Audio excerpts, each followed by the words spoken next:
सरकारी नौकरी। भारतीय मिडिल क्लास और लोअर मिडिल क्लास में एक बड़ा तबका ऐसा है जो सरकारी नौकरी को एक ख्वाब की तरह देखता है। वजह है इन नौकरियों की स्टेबिलिटी और आर्थिक मजबूती।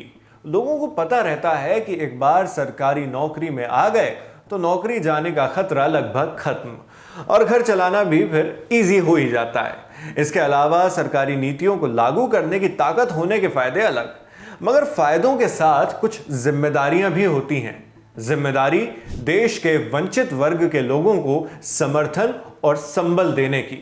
लेकिन क्या हो जब सरकारी कर्मचारी ही गरीबों का हक मारने लग जाएं? ऐसा हुआ है, पहले भी कई बार हुआ है, मगर इस बार वंचितों की पेंशन मारी गई है। वो भी 1, 2 या 3 नहीं, बल्कि 1400 से ज्यादा सरकारी कर्मियों के द्वारा। मगर इन कर्मचारियों को यूं ही नहीं जाने दिया जाएगा। अब इन सभी एम्प्लॉइज को गलत तरह से हासिल किया गया ये पूरा पैसा सूद समेत वापस करना होगा। आपको इस मामले की पूरी डिटेल्स बताते हैं। इंडिया टुडे में छपी शिबिमोल केजी की रिपोर्ट के मुताबिक केरला सरकार के फाइनेंस डिपार्टमेंट ने एक ऑडिट करवाया।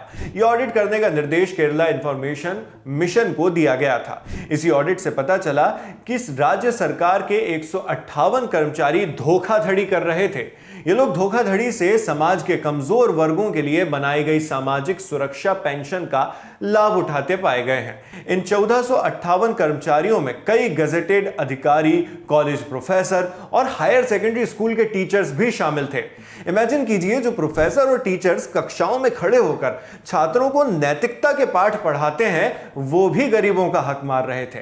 रिपोर्ट के मुताबिक ऑडिट ये सुनिश्चित करने के लिए करवाया गया था कि केवल एलिजिबल लोग यानी योग्य लोग पेंशन का लाभ उठाएं, सिर्फ वही लोग उठाएं, यानी उनके जो पात्र हितग्राही हैं सिर्फ वही।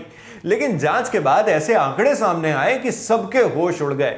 यह मामला केरला सरकार की कमजोर वर्ग वाली पेंशन से जुड़ा हुआ है। इंडियन एक्सप्रेस की रिपोर्ट के मुताबिक केरला राज्य सरकार कमजोर वर्ग के 62 लाख लोगों को हर महीने पेंशन देती है। इस सरकारी पेंशन का कुल मूल्य 1600 रुपए यानी 1600 रुपए प्रति माह है। यह स्कीम सरकारी कर्मचारियों के लिए नहीं है, बल्कि राज्य सरकार के कर्मचारी तो किसी भी ऐसी सामाजिक कल्याण वाली स्कीम यानी सोशल वेलफेयर वाली स्कीम के पात्र नहीं है जो समाज के वंचित वर्गों के लोगों के लिए होती है, जैसे 60 साल से ज्यादा उम्र के लोग या फिर अगर अविवाहित महिला है तो 50 साल से ज्यादा उम्र के लोग।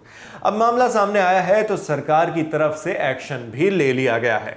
सरकार ने कर्मचारियों से ब्याज समेत पेंशन वापस वसूलने का फैसला लिया है।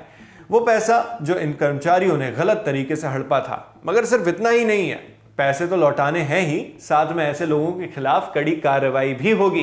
केरला सरकार के वित्त मंत्री के एन बालगोपाल ने इसमें शामिल लोगों के खिलाफ कड़ी कार्रवाई करने का आदेश दे दिया है। के एन बालगोपाल ने इस मुद्दे पर मीडिया से बात करते हुए कहा, अयोग्य लाभार्थियों की पहचान करने के लिए आगे भी जांच जारी रहेगी। पात्र लाभार्थियों को सही पेंशन मिले ये सुनिश्चित करने और वेलफेयर सिस्टम यानी कल्याण प्रणाली की अखंडता की रक्षा करने के लिए भी उपाय किए जाएंगे। वित्त मंत्री ने आगे कहा कि फाइनेंस डिपार्टमेंट ने इस तरह की धोखाधड़ी का पता लगाने के लिए विभिन्न स्तरों पर निरीक्षण जारी रखने का फैसला लिया है। मामले में एक अच्छी बात यह है कि वो सरकारी कर्मचारी जो सिस्टम को बेवकूफ बनाने की कोशिश कर रहे थे, उन्हें सबक सिखाने के लिए एक सख्त निर्णय ले लिया गया है। हालांकि यह भी सच है कि सिर्फ निर्णय ले लेने से सब कुछ नहीं हो जाता। जो आदेश दे दिया गया है सूद सहित पैसे वापस करने का, वो लागू किस हद तक हो पाता है ये आगे देखने वाली बात होगी। यहां इस बात का जिक्र करना भी जरूरी है कि गवर्नमेंट सर्विस में जाने के लिए लोग पूरी ट्रेनें भरकर जाते हैं। कुछ 100 वैकेंसीज के लिए लाखों आवेदन आ जाते हैं। यह इस बात का प्रमाण है कि लोग रोजगार में पहली प्राथमिकता सरकारी नौकरी को ही दे रहे हैं और देते आए हैं। मगर सरकारी जॉब्स का लक्ष्य रखने वालों को इतनी ही तरजीह इस बात पर भी देनी चाहिए कि अगर एक बार हम सिलेक्ट हो गए तो हमारा मुख्य मकसद सेल्फ सेवा की जगह जन सेवा का हो।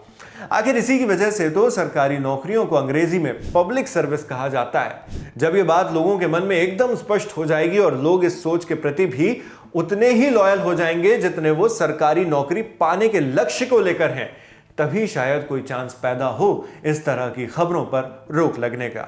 बाकी तब तक आपकी इस खबर पर क्या राय है हमें कमेंट बॉक्स में लिखकर जरूर बताएं। आपके लिए तमाम जानकारी जुटाई थी हमारे साथी प्रशांत ने। मेरा नाम है शेख नावेद। देश और दुनिया की खबरों के लिए आप देखते रहिए दी लल्लन टॉप। शुक्रिया।